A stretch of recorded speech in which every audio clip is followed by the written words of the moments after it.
Everybody else in my family is in K-State. Well, good morning. So I'm kind of... Good morning. Good morning. Welcome to Solid Rock Bible Church Sunday School and our Solid Rock Cafe, where we serve delicious food. Amen. At a premium price. At a premium price. And we serve delicious meals from God's Word, too. Yes. And we are studying the book of Daniel. I have new notes for you today. If you didn't get those, then talk to your neighbor. Okay. I've got plenty, so you'll need notes for today. So we are looking at the book of Daniel today, chapter 6. And as we get into chapter 6, we're immediately confronted, actually in chapter 5, we were confronted with a fellow named Darius, the king. Just a second, I'm going to get my Bible. If I'm going to teach a Bible class, I probably ought to have a Bible.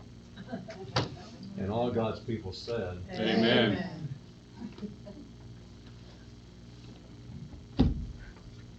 Version are they digging up?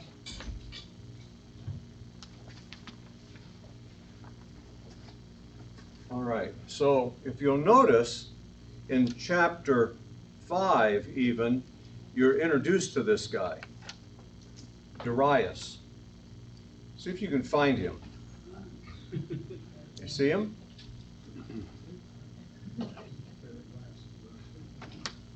Last part of chapter 5, do you see him? Look at verse 30 and 31. What does it say? It's not on the screen. That same night, Belshazzar the Chaldean king was slain, so Darius the Mede received the kingdom at about the age of 62. Okay, how old was he? 62? 62. Okay. And what was his name? Darius. What did you say? Darius. Or Darius the Mede. And so you're introduced to him right there. Now in chapter 6, it seemed good to Darius, or Darius, or whatever you want, however you want to pronounce his name. Darius. Yeah. He is a problem for historical scholars simply because he's not mentioned by that name in any known monument or historical documents outside of the book of Daniel. There's no known king between Belshazzar, you just read about in chapter 5, and Belshazzar was co-regent actually with his father Nabonidus of Babylon, and there's no king between him and Cyrus, Darius, or whatever we want to call him, who overthrew Babylon. And so liberal scholars are quick to say that the real author of the book of Daniel was not Daniel of the 6th century, but a person who lived sometime in the 2nd century who didn't know his history and was mistaken as to who was king 400 years earlier. There are 5 explanations that have been offered by conservative scholars as to who Darius is. The first one suggested that Darius the Mede was the same as Gobirus, the military leader who conquered the city of Babylon, as recorded on the Nabonidus Chronicle. And it is suggested that he was then appointed by Cyrus as governor over Babylon and known as Darius. It is possible that Cyrus, knowing the administrative skills of Gobirus, decided to make him the governor of Babylon. But the problem with this view is that Darius is called the king, and he exercises rule over all of the provinces of the Babylonian Empire. So his rule was not localized simply to the city of Babylon. And so I'm rejecting that view. Do you have notes, Sam? Yeah, he got a copy. Okay. Oh, he's passing around another sheet. So I reject that. But first, before we get away from it, I wanted to look at the Nabonidus Chronicle. And it's written in cuneiform, so I gave a page of it here so you could read it. The Nabonidus Chronicle, so Nabonidus was the last king of the Neo-Babylonian Empire. He didn't particularly want to be a king. He would rather be an archaeologist, and Sam talked about that. I think it was Sam last week talked about that, which is what he spent much of his time doing. Meanwhile, the kingdom was run by his son. In fact, Nabonidus was gone for 10 years down into Arabia. He didn't, why should I be back there when I've got this fun stuff to do down here? That's kind of his attitude. The Nabonidus Chronicle records the fall of Babylon to Cyrus the Great in 539 and ends with the start of the reign of Cyrus' son Cambyses. And it spans a period from 556 BC to sometime around December 4, 530. That's when Cyrus died in battle. And Cambyses, who ruled then from 530 to 522, his son took the throne. There's no mention anywhere that King Cyrus gave the kingdom to his brilliant military leader Gobirus. Well, so okay, we reject that guy. Letter B, a second suggestion made is that Darius the Mede was actually Darius the First, also known as Darius the Great. And he ruled from what years? 521 to 486. This view skips the kingships of Cambyses, which was Cyrus's son, and Samedus in the book of Daniel, and goes all the way to Darius the First. That view would make Daniel a very old man of at least 100 years old when he occupied one of the top 3 administrative positions in Babylon, and is being considered to be the top administrator in Babylon. So just to kind of give us perspective, Daniel was born around 521 BC. Okay? 521 BC. He was taken captive by Nebuchadnezzar when he was about 16 or 17 years old, and that was in 605 BC. So if you like to do math, okay, you can figure that out. Also, this view seems to conflict with Daniel 1:21. Daniel 1:21 says, now Daniel 1:21, Daniel 1 is in whose reign? Belshazzar. That starts with an Nebuchadnezzar. M, in. Nebuchadnezzar. Yeah. Daniel 1 is recording when the guys got kidnapped from Jerusalem and taken to Babylon, right?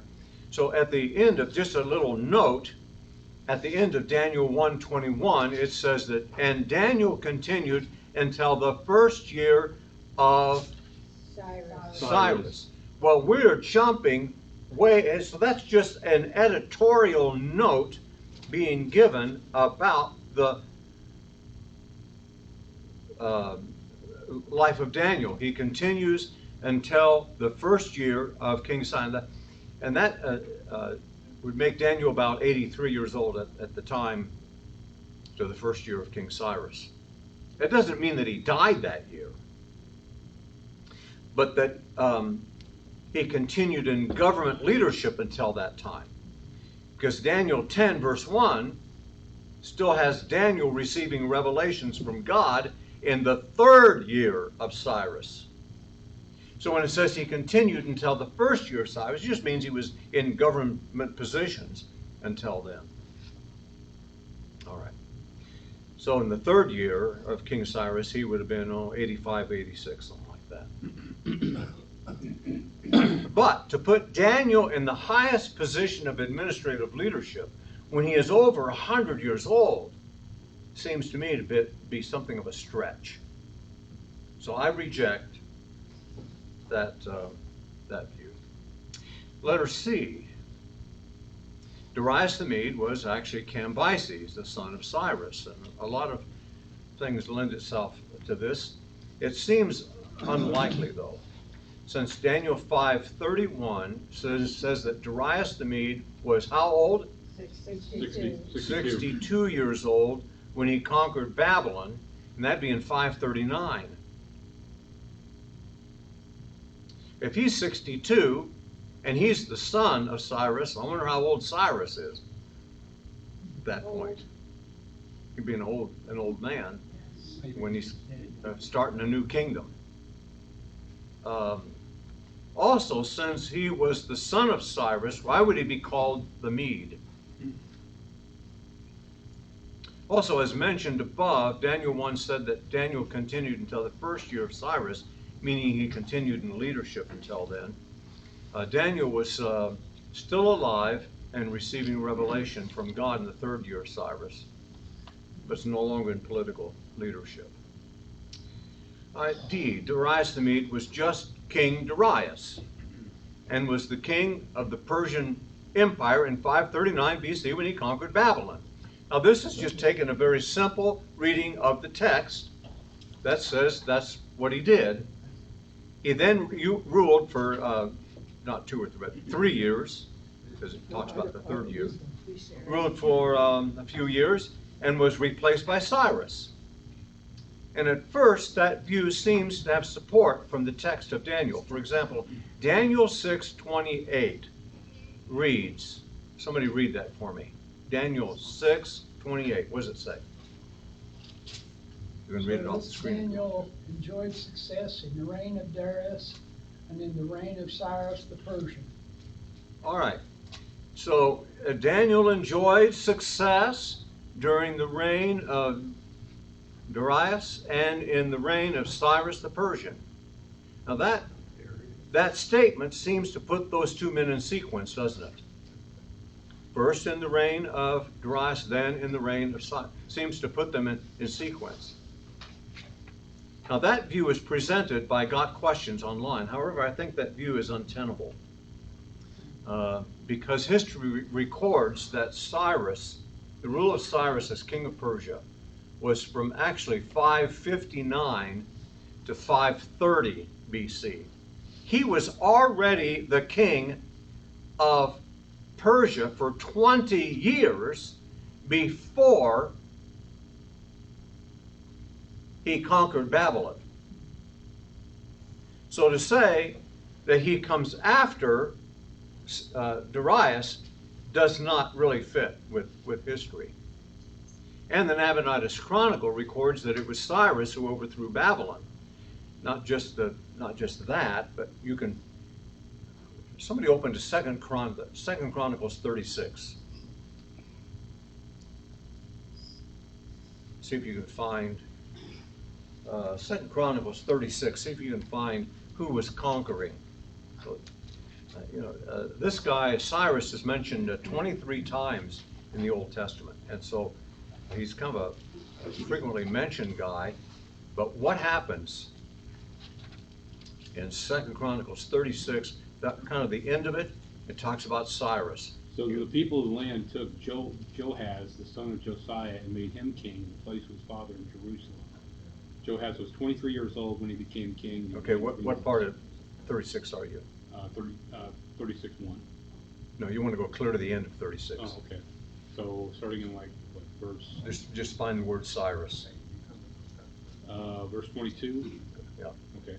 Now in the 1st year of Cyrus, king of Persia, in order to fulfill the word of the Lord, by the mouth of Jeremiah, the Lord stirred up the spirit of Cyrus, king of Persia, so that he sent a proclamation throughout the kingdom and also put it in writing, saying, Thus says Cyrus, king of Persia, the Lord, the God of heaven, has given me all the kingdoms of the earth, and he has appointed me to build him a house in Jerusalem, which is in Judah. Whoever there is among you of all his people, may the Lord his God be with him, and let him go up.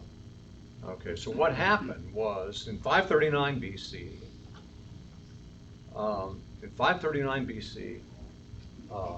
Cyrus and his general come to Babylon. Well, actually, a year before that, they start attacking and laid siege. They laid siege to Babylon, but Babylon wasn't worried because they thought no one can get through. And they had 20 years of food stored up. And they had the Euphrates River running right through the city, so you're not going to run out of water. Unless. And not only that, but so they weren't worried about it. And you remember on the night they were attacked, Belshazzar, who was Nabonidus' son, Belshazzar was actually the king because his dad was out doing archaeological digs. Well, right now he had come back in 539. He had come back to the city. But anyway, they weren't worried. But that night, remember, they were having that feast, a big banquet, and that's when they were overthrown. We talked about that last week. In early October 539, the Medes and the Persians captured Opus and Sippar river cities east of Babylon, and 2 days later Cyrus's forces, led by Gobirus, diverted the waters of the Euphrates River through a canal into a lake. And then the water dried up, and they just marched right under the gates of the city where that canal was. Went through the city. Columbus Day, wasn't it? What'd you say? That was on Columbus Day, wasn't it? On Columbus Day. October. Yeah. Was that what they were celebrating? I think so. Celebrating Columbus Day. So they encountered little or no resistance, and Nabonidus fled, but he was captured and exiled. All of this is credited to Cyrus, who had already been the king of Persia for 20 years, since 559, but is attributed by Daniel to Darius in Daniel 5:30, and then in 6:1 where we are. Letter E. So I think the best solution is offered by D.J. Wiseman. He claims that Darius the Mede is another name for Cyrus the Persian. This is based on the translation of Daniel 6:28. And the Aramaic in which this is written permits the reading this way: Daniel prospered in the reign of Darius, even the reign of Cyrus the Persian. Oh, so in other words, we're just identifying who that is. So there's one problem with that view, is that both Cyrus and Darius are mentioned in the book of Daniel. That seems odd if they're the same person, and yet I still think it's the best solution. I can't remember where it was I read it, but something that the difference was that, and I can't remember which one was which, was that Babylon was as a separate unit within the whole of Persia. So the one was the king over Babylon within the Medo Persia. Yeah, the problem with that is that when Darius is organizing it, he organizes for the entire empire, not just for the local area. So, yeah, that's one of the views, that Darius was simply appointed as the governor, the king, shall we say, of Babylon city proper. But when he starts issuing a decree here in chapter 6, he's reaching out to the entire Babylonian kingdom. they have expanded by conquering Babylon. The Persian kingdom gets to its largest size it ever had. And they need some pretty good administrative skills. So I'm going with the view that Cyrus and Darius are the same person. All right, we're going to talk about the chronological order of chapters. You may have noticed that when you read through the book of Daniel, the chapters are not chronologically arranged. And quite often, when you come to the beginning of a new chapter, it'll give you a time signature. In the third year of, and you'll notice, well, these are not chronologically arranged. So this is my chronological arrangement. 1, 2, 3, 4, 7, 8, 5, 9, 6, 11, 12, 10. There'll be a test on that later. What I've done is I just jotted that down on the first page of in my Bible, on the book of Daniel. I just jot down the chapter orders so you can understand that better.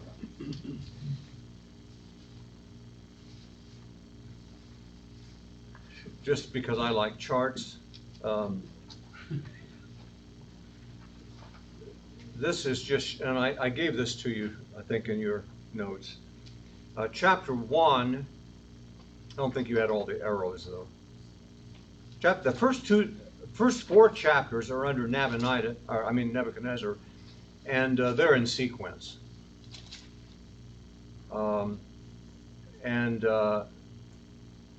But chapter 7 starts out in the first year of Belshazzar.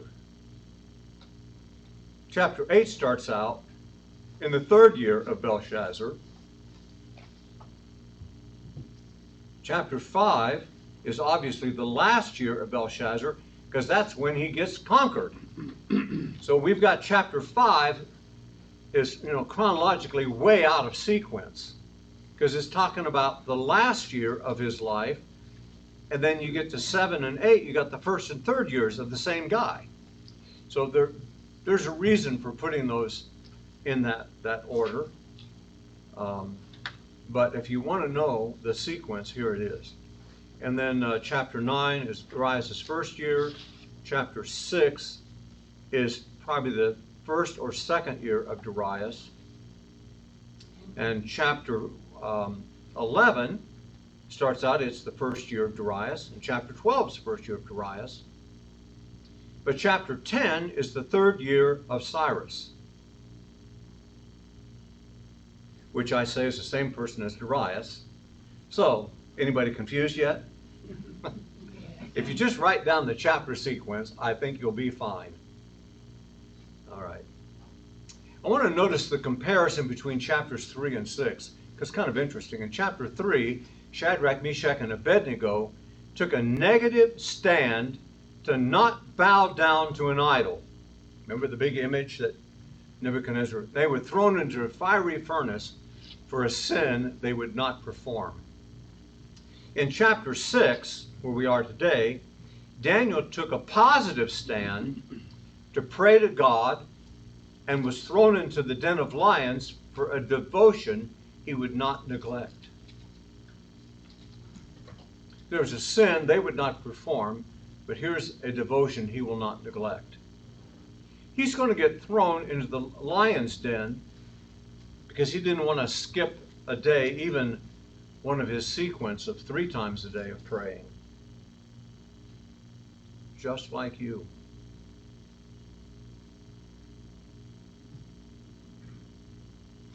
In chapter 3, the 3 Israelites were singled out for being different from the others. Everybody else bowed, they didn't.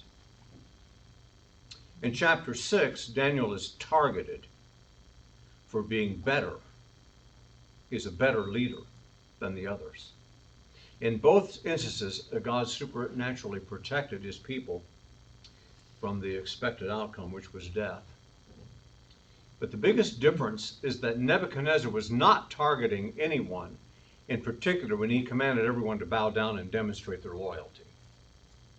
Whereas under Darius, the presidents, actually you could call those commissioners, and princes, which would be satraps were targeting Daniel personally because of jealousy.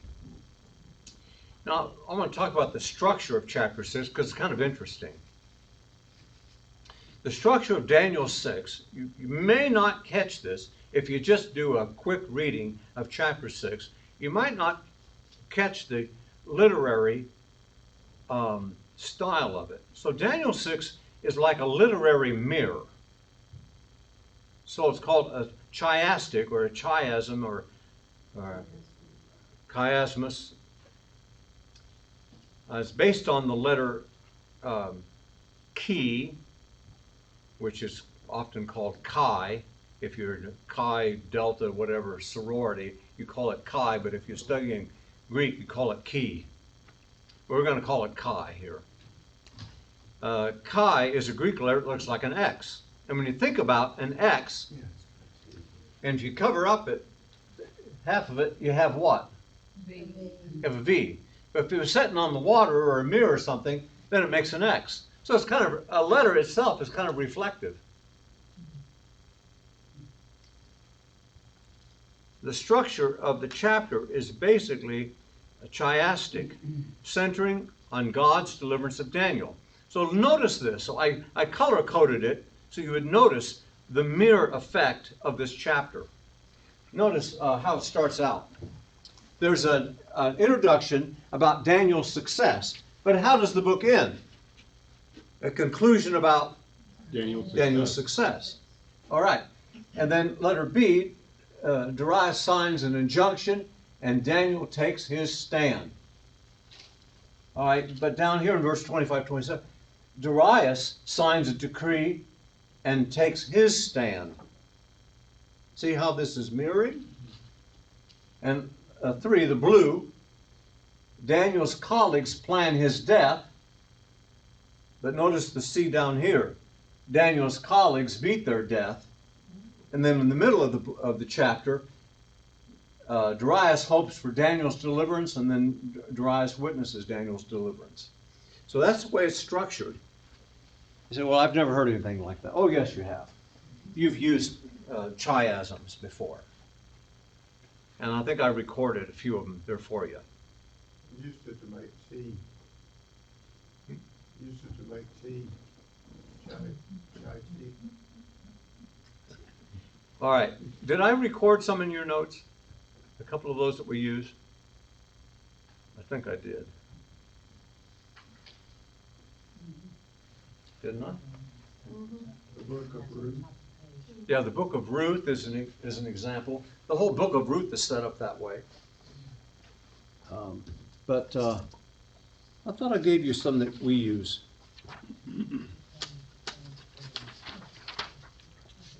Oh, yeah, yeah. When the going gets tough, the tough get going. That's a chiasm.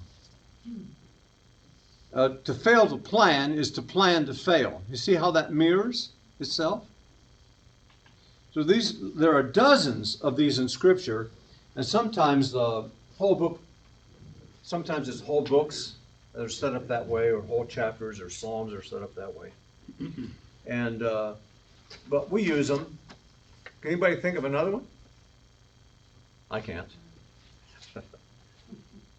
So lest we waste time, we'll go on. All right, so we're going to start with this introduction to Daniel's success. We're going to start with that.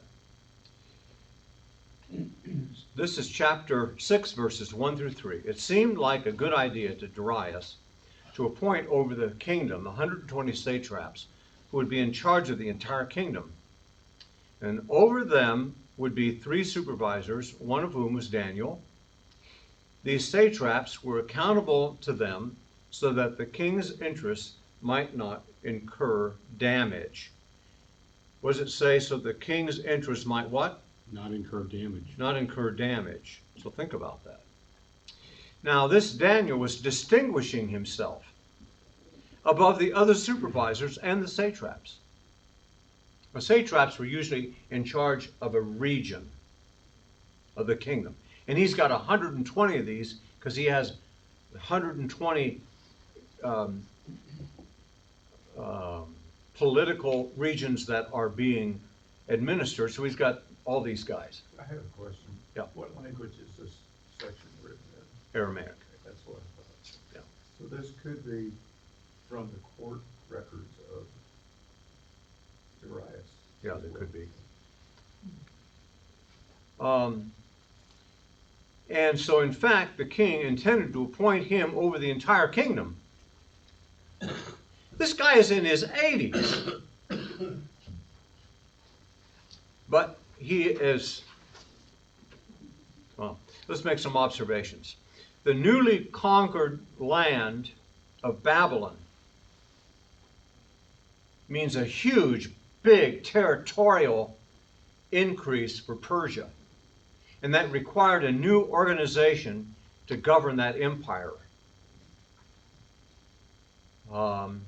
Suddenly they have a lot of territory and a lot of people groups that they need with different languages for them to administrate. And so he's organizing it this way. Number two, this was necessary in order to establish authority as well as for taxation purposes. You've got to have you've got to be able to administrate this thing one piece at a time. So you appoint these satraps, and then you've got to administrate the satraps, so you put these administrators over them.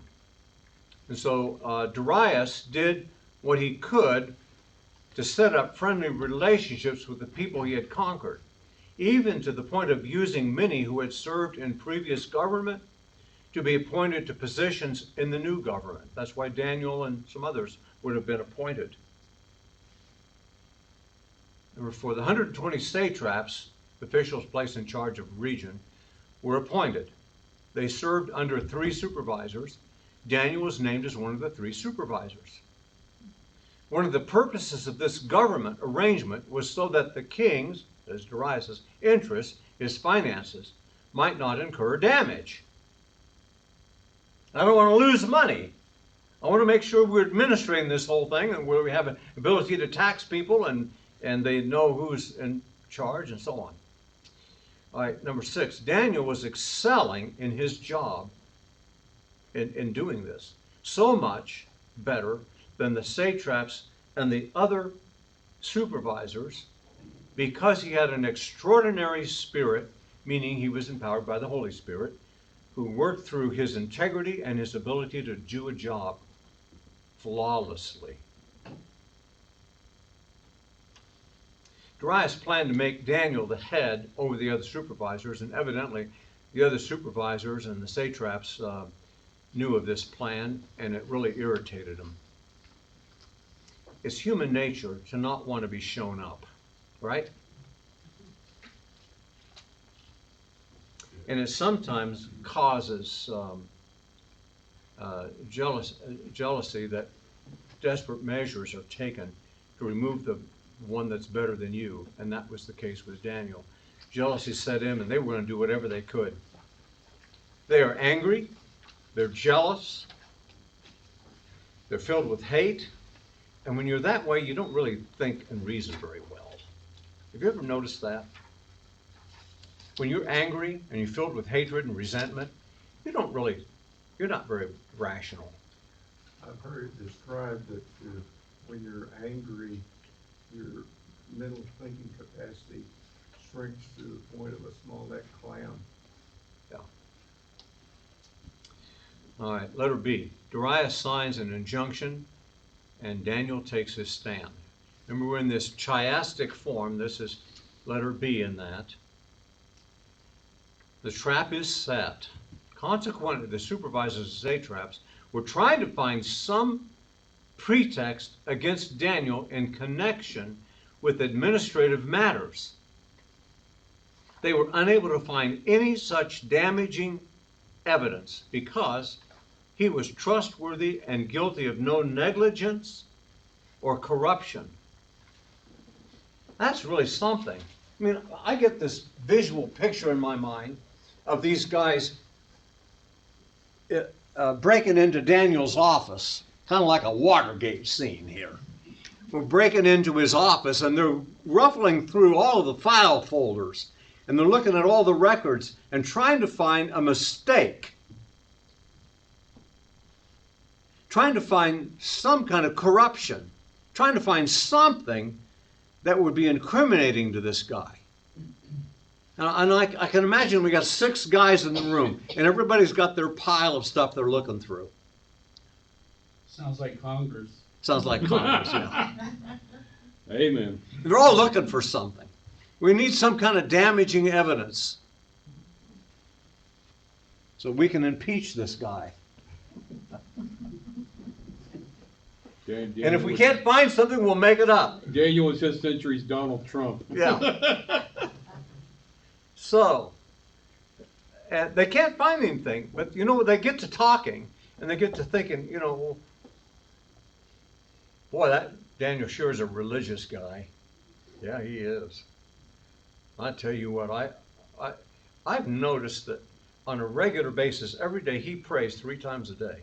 Yeah, I've noticed that too. I've walked by a window. He prays with it and an open window, and it faces Jerusalem. Yeah, I've noticed that too. It's just like clockwork. You know, I can set my watch by Daniel's prayer life. Well, what if we attack him from that angle? Oh yeah. So the guys are putting their heads together to try to figure that out. We won't find any pretext against this man Daniel unless it's connection with the law of his God. The other supervisors and satraps were combing through Daniel's work to find some flaw in his work or corruption in his ways, but found nothing. No mistakes. I am sure his work put their own attempts to shame. Man, I wish I was this organized. I can almost hear them saying. It's interesting that the conclusion they drew was not, maybe we need to do a better job. Yeah, they didn't say that. Yeah. And if anybody's ever worked in a factory, a place of construction, you know that the most efficient person on the floor gets attention. It's not always positive attention. The top guy draws the fire, and the other guys were jealous. Number 3, Daniel was trustworthy and guilty of no negligence or corruption. What a guy to have on your team. That's not what they said. What a guy to get off the team was what they said. They came to a sinister conclusion. He does not worship the same gods we worship, and he's 100% devoted to his God. So we need to make a law he will not be able to keep. So they hatched a plan, took it to the king. They carefully worded the law they wanted him to pass and insisted he sign it into law so it could not be altered or canceled. They wanted no loopholes for either the king or Daniel to be able to get through.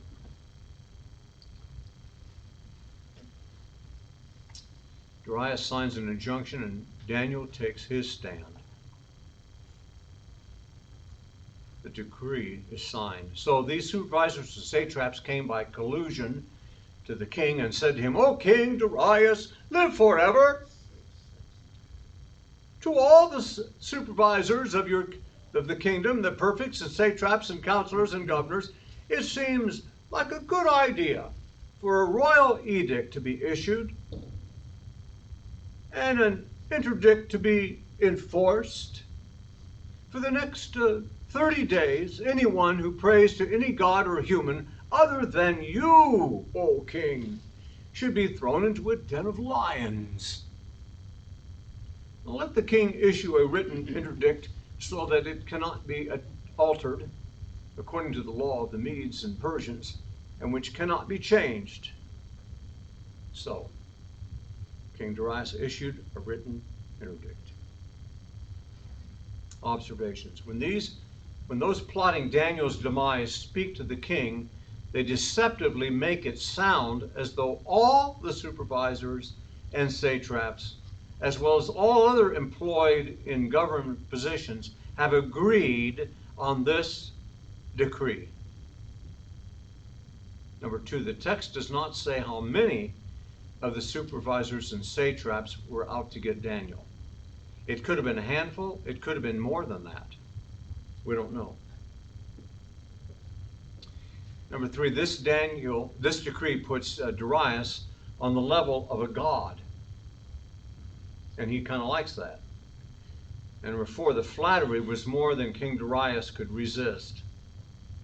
And I would guess that those plotting against Daniel were secretly snickering when the king grabbed the bait.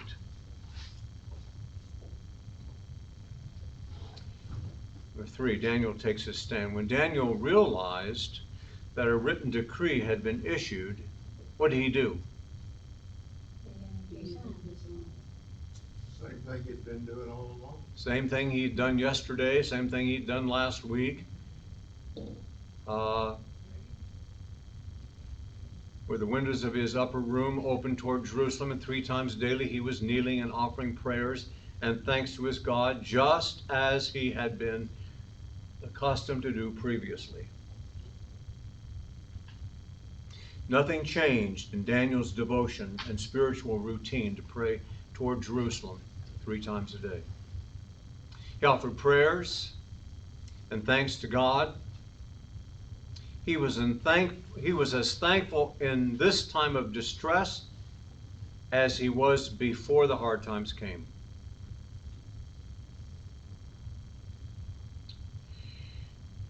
Daniel's colleagues' plan is death.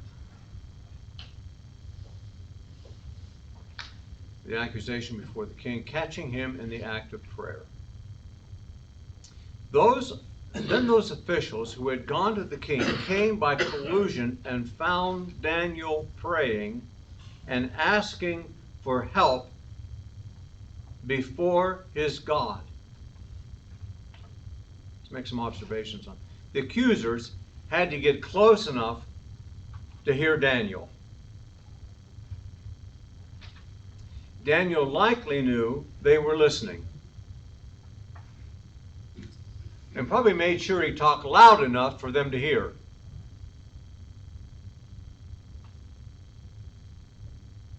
Daniel was so consistent in his prayer life that the accusers knew when to show up and listen. And they heard Daniel asking help from God. That's interesting. Daniel knows what's going on. And I'll bet he spoke his prayers extra loud, so they would be sure to hear that he was not praying to Darius. I bet he was making sure they knew that he was praying to Yahweh. And so he probably made sure that he talked a little louder. They heard him asking help from God. I wonder what he was asking help for.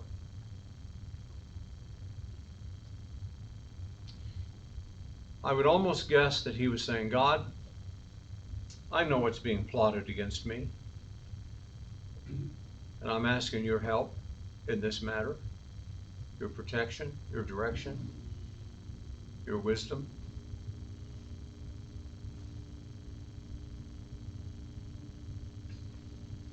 Tattling on Daniel. So they approached the king and said to him, did you not issue an edict to the effect that for the next 30 days anyone who prays to any god or a human other than you, O king, would be thrown to a den of lions? Didn't you do that? The king replied, that's correct. According to the law of the Medes and the Persians, which cannot be changed. He said to the king, well, Daniel, who's, he's one of the captives from Judah, pays no attention to you, O king, or to the edict that you issued. And 3 times daily he offers his prayers. I'd like to make some observations. I want you to put yourself in the shoes of that king, listening to these guys that just came in. The accusers came to the king and had him agree with them that the law to not pray to anyone but him was in fact an unalterable law. So he says it, yes. That's where they start. Number two, they were making sure the king knew he was trapped in his own law and could not get out of it. And then they informed him of Daniel's prayer life. They report that this is happening 3 times a day, so the king knows they've been carefully spying on Daniel. And I think about this time, Darius knows he, as well as Daniel, have been set up. And he's not happy about this.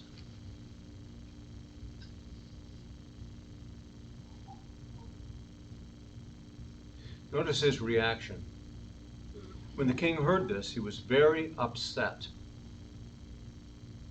And he began thinking about how he might rescue Daniel. Until late afternoon, he was struggling to find a way to rescue him. I'll make some observations. Darius highly valued Daniel and does not want to lose him. He tries to think of a loophole to get out of this mess. He delays the sentence until late in the afternoon, trying to get out of it, trying to find a way. A reminder by the accusers. Then those men came by collusion to the king and said to him, "Recall, O king, that it is a law of the Medes and Persians that no edict or decree that the king issues can be changed." Let's make some observations on it. These guys have probably been checking the den every few hours to see if Daniel has been fed to the lions yet, and he has not. So they pay the king a late afternoon visit. In effect, they're reminding the king that they have trapped him and he has to follow through. They have acted out of jealousy and hate and are not thinking about the long-term consequences of their actions. Stop and think about it, guys. You've just trapped your king into getting rid of his best administrator. And he knows it. He knows you laid this trap. And you think this will not have ramifications on your future?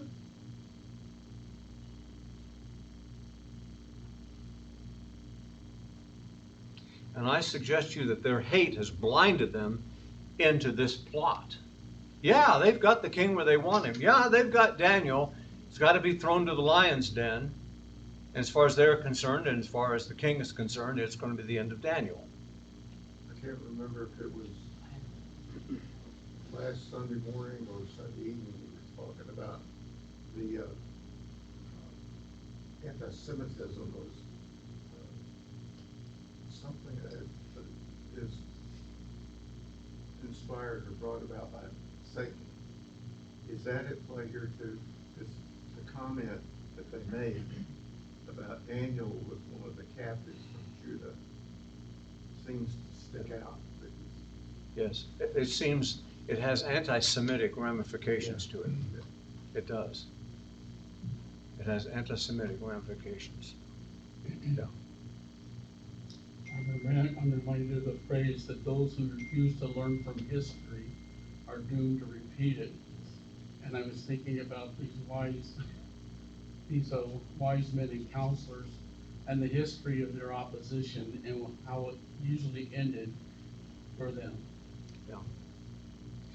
They're not learning well, are they? Still aren't. Still aren't. All right, D. Darius hopes for Daniel's deliverance. You can translate verse 16 different ways.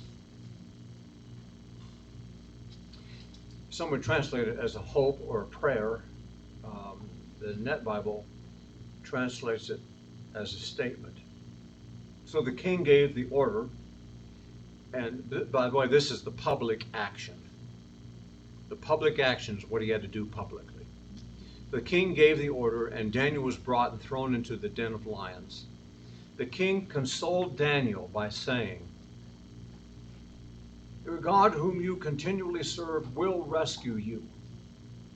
Or you can translate it as a prayer. May the God that you serve rescue you. Net Bible choose to do it as a statement. Then a stone was brought and placed over the opening to the den. The king sealed it with his signet ring and with those of his nobles so that nothing could be changed with regard to Daniel. Oh, it isn't just the king's seal on this rock. We've got some other guys that showed up and they put their seal also on this rock to make sure the king doesn't change his and then put it back.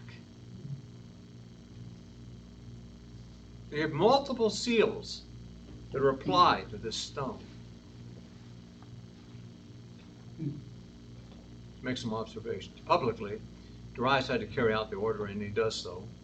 But he also expresses his personal desire to Daniel that his God will be able to rescue him. A large stone is placed over the entrance so that there would be no escape by Daniel or the lions. Don't want them getting out either. Number 4, the king sealed it with a signet ring, but so did the other officials, so that the lion's den could not be messed with. Sounds vaguely familiar. The stone, the seals, Yes. the no death, Yes. It does. deliverance. Yep. The private thing, that was the public act, but here is the private anxiety. Then the king departed to his palace.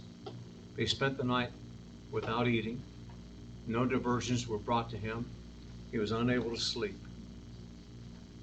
Some observation. The king returned to his private quarters and was disturbed at what he had been forced to do. Here was the loss of his greatest leader, and it had all been a plot to get rid of Daniel. He must have developed a great deal of resentment toward those who plotted against Daniel and was likely planning his own revenge.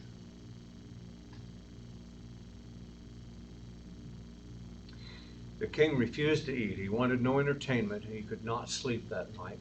He was worried about Daniel, but also wondering, could it be that Daniel's God was able to protect him? Could it be, I will check on him the first thing in the morning. If he's dead, he's dead. But if he's alive,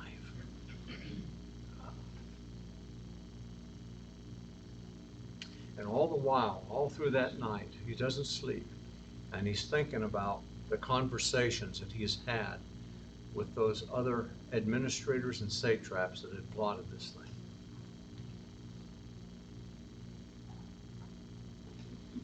Darius witnesses Daniel's deliverance. First, his investigation. In the morning, at the earliest sign of daylight, the king got up and did what? Rushed to the lion's den. He rushed to the lion's den. As he approached the den, just as he's approaching, he isn't even quite there yet, but as he's approaching it, what does he do? Calls out to Daniel. In a worried voice, "Daniel, servant of the living God, was your God whom you continually serve able to rescue you from the lions?" The king came at the earliest sign of daylight. He had no doubt been watching the sky all night long, waiting for morning. He had to know. He ran to the lion's den. This is not a casual walk. He rushed to get there. He did not speak to any guards. He spoke the question only to Daniel. He calls Daniel's God the living God. And he asked the question, was he able to deliver you? I think there must have been something of a pregnant pause at that point. And maybe then the sound of a little gravel underfoot as Daniel comes closer to the opening. Oh, King, live forever. Not, why did you throw me down here? You know it's cold down here. He starts, oh, King, live forever. My God sent his angel and closed the lions' mouths so that they have not harmed me, because I was found to be innocent before him. Nor have I done any harm to you, O King. Some observations. The answer of Daniel was proper and respectful of the king. O King, live forever. Daniel gives the account that God sent his angel and it closed the mouths of the lions. I wonder what that means. What does it mean if he closed the mouths of the lions?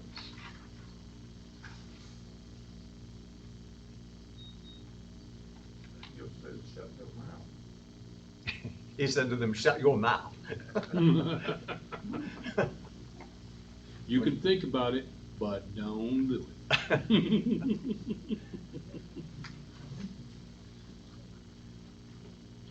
It's like they didn't see him as food.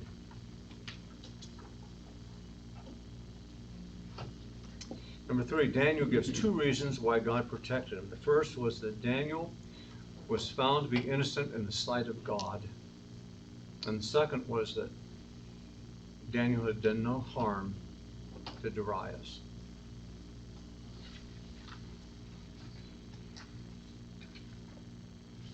Notice that number 3 is Daniel was unharmed.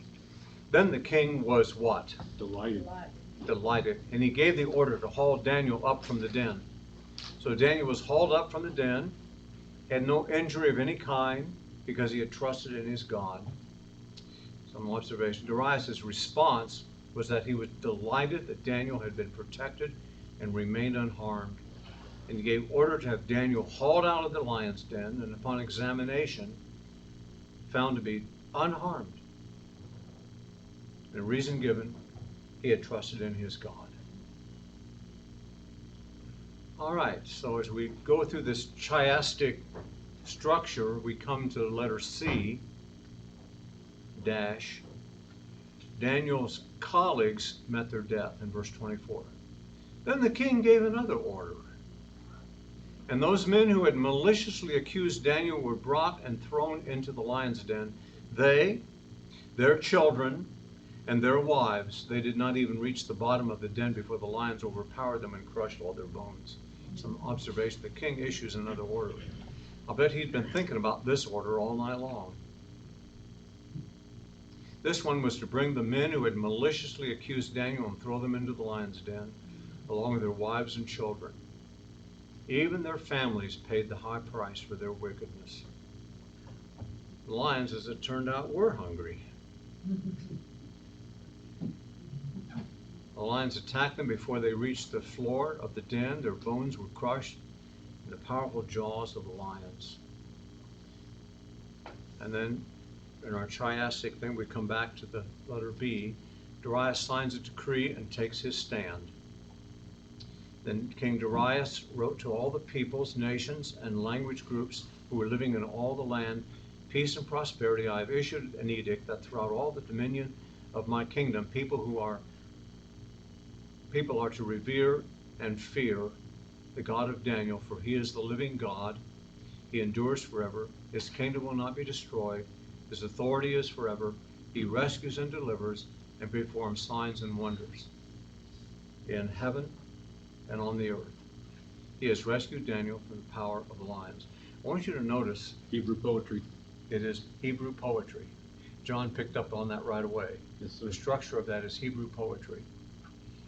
And this is very, very similar to the same thing you would have read back in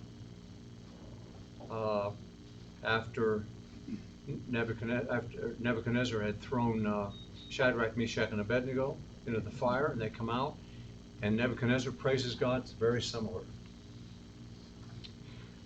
And observe, reminiscent of Nebuchadnezzar's decree in chapter 3, Darius issues a decree that all peoples in his kingdom are to revere and respect the God of Daniel. And he gives a sevenfold reason for people to respect and revere Daniel's God. And that is, Yahweh is the living God, Yahweh is eternal, Yahweh's kingdom will never be destroyed, authority is eternal, he performed signs and wonders in heavens and on earth, and Yahweh rescued Daniel from the power of the lions. In the conclusion, we end this chapter the way it started. So this Daniel prospered during the reign of Darius and the reign of Cyrus the Persian. Taken at face value, it would seem that Darius was king before Cyrus. As we noted above, the verse is written in Aramaic and could be translated, Daniel prospered in the reign of Darius, even the reign of Cyrus the Persian. With this understanding, Darius is Cyrus. God, and the second observation is that God honors those who honor him.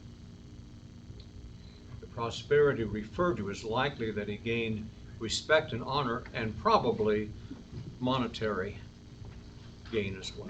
Any questions or comments?